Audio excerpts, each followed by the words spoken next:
Chers élèves, bonjour. Aujourd'hui, nous allons poursuivre la leçon qu'on a commencé la séance passée, le bilan.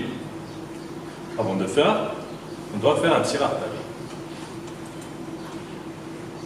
La séance passée, on a traité les deux axes suivants. Le premier axe, création de l'entreprise des bilans de départ, et le deuxième, variation du bilan et résultats. Maintenant, on va traiter le troisième axe. Bilan de clôture de l'exercice et résultat. On va commencer notre leçon par une mise en situation. Reprenons l'exemple de l'entreprise Kamal, constituée le 15 février l'année N.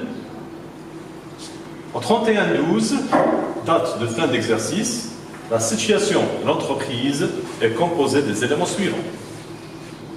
Capital 500 000 dirhams, emprunt 120 000 dirhams, bâtiment 260 000 dirhams, matériel de transport 140 000 dirhams, matériel réfrigérant 70 000 dirhams, mobilier 90 000 dirhams, dette fournisseur 70 000 dirhams, autre dette 10 000 dirhams, avoir en banque 30 000 dirhams, créance client 53 000, stock de marchandises 86 000 dirhams et disponibilité en caisse 11 000 dirhams. Maintenant, on va essayer de dresser le bilan 31-12, fin d'exercice. Puis, on va déterminer le résultat de cet exercice.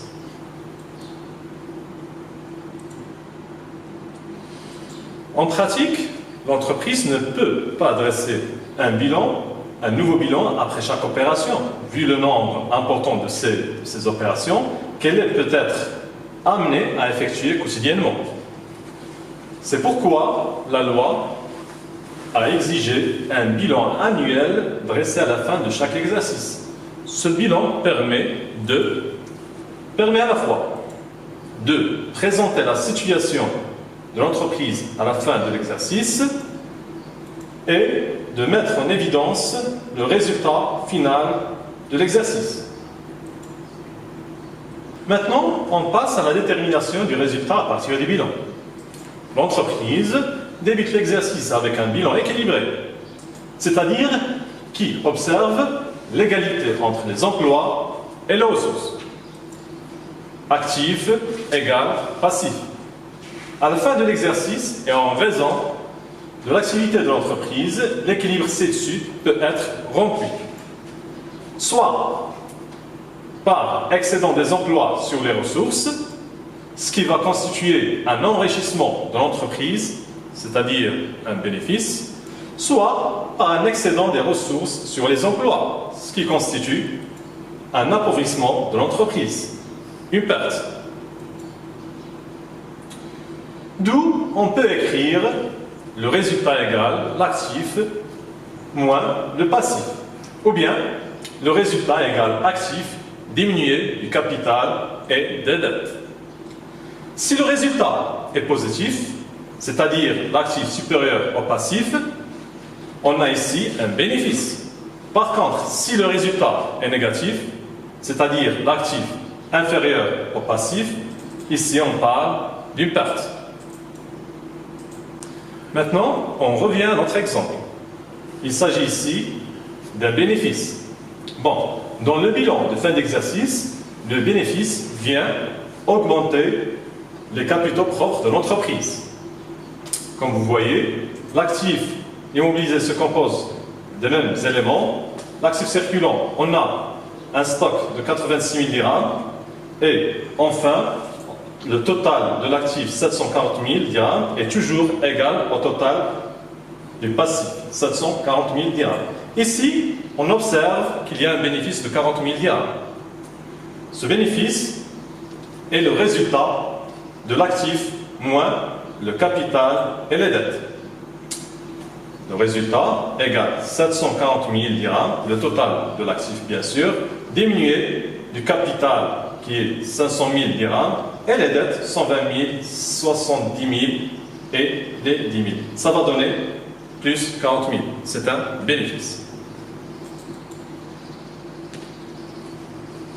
Maintenant, on va traiter le résultat qui est une perte.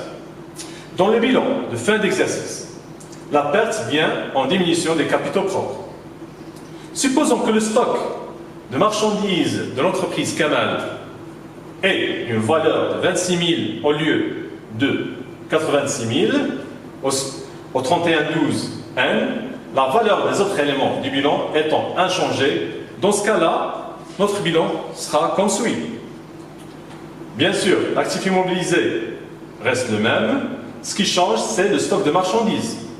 On a 26 000 dirhams au lieu de 86 000 dirhams. Le résultat, ou bien le total de l'actif, est devenu 680 000 dirhams. Pour dégager le résultat, bien sûr, on doit faire le calcul suivant. Actif moins le capital plus les dettes. On a le capital à une valeur de 680 000 dirhams. On va retrancher le capital et les dettes, 500 000 dirhams du capital, 120 000 et 700 000 et 10 000 de dettes, ce qui va nous donner un résultat négatif, moins 20 000 dirhams. Alors, il s'agit d'une perte. Voilà, c'est pour ça qu'on a mentionné ce montant ici au-dessus du capital personnel. Le résultat est une perte.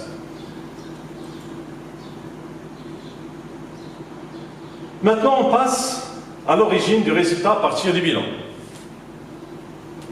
Reprenons le bilan ci-dessus de l'entreprise Kamal au 31/12/N, cas d'un bénéfice. D'après ce bilan, l'entreprise a réalisé un bénéfice de 40 000 dirhams, comme on a vu avant. 40 000 dirhams du bénéfice. Alors,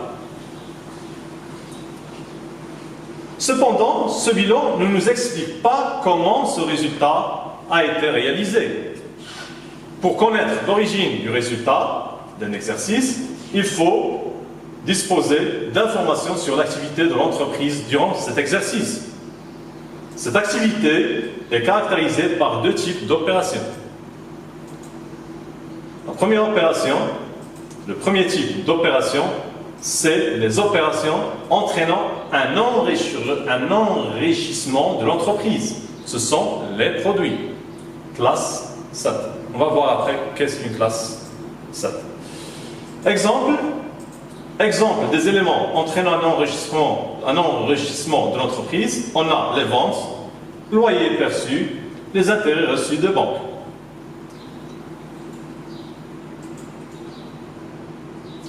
Puis, on a les opérations, le deuxième type d'opération sont les opérations entraînant un appauvrissement de l'entreprise.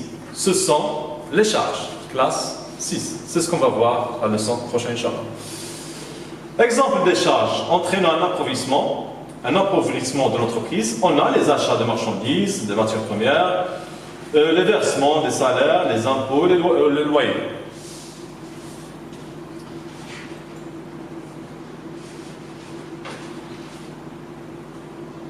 Maintenant, on passe à une application. On va appliquer ce qu'on a vu. Au début de l'exercice N, les éléments du bilan de l'entreprise Handy se présentent ainsi. On a matériel 120 000 dirhams, du mobilier de 100 000 dirhams, un fonds commercial de valeur de 400 000 dirhams, marchandises 480 000 dirhams, avoir en caisse 128 000 dirhams, l'avoir en banque 392 000 dirhams, avoir en chèque postaux 8 000 dirhams, dû par les clients 28 000 dirhams, dû aux fournisseurs 72 000 dirhams.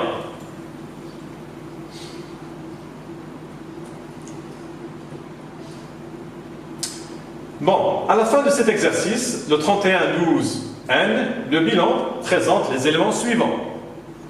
Matériel 148 000 dirhams, mobilier de 112 000 dirhams, fonds commercial de 400 000 dirhams, marchandises 568 000 dirhams, avoir en caisse 140 000 dirhams, avoir en banque 440 000 dirhams, l'avoir en chèque postaux 56 000 dirhams, dû par les clients 68 000 dirhams, dû aux fournisseurs 56 000 dirhams. Maintenant, qu'est-ce qu'on va faire? Tout d'abord, on va déterminer le capital de l'entreprise, puis on va dresser le bilan du 1er janvier, N. Puis, nous allons établir le bilan de fin d'exercice au 31 décembre l'année N.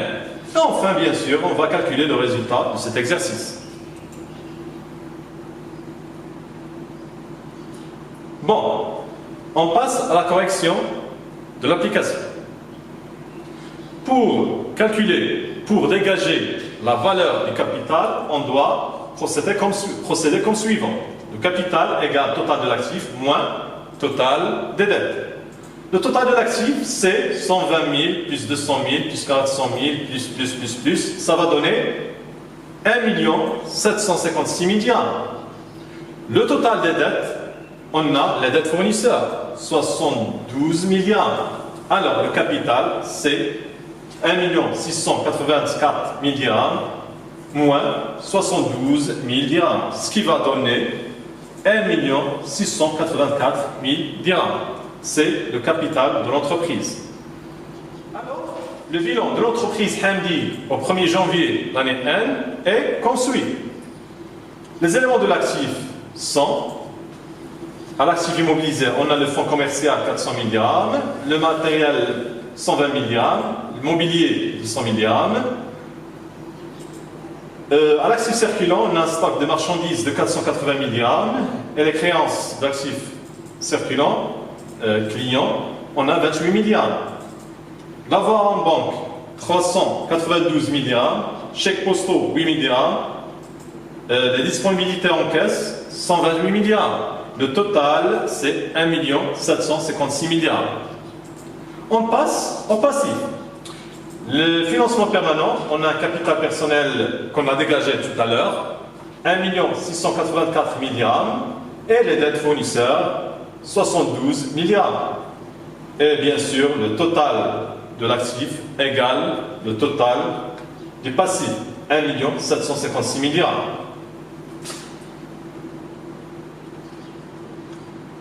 Maintenant, on passe au bilan de l'entreprise Hamdi à la fin d'exercice, au 31/12, l'année N.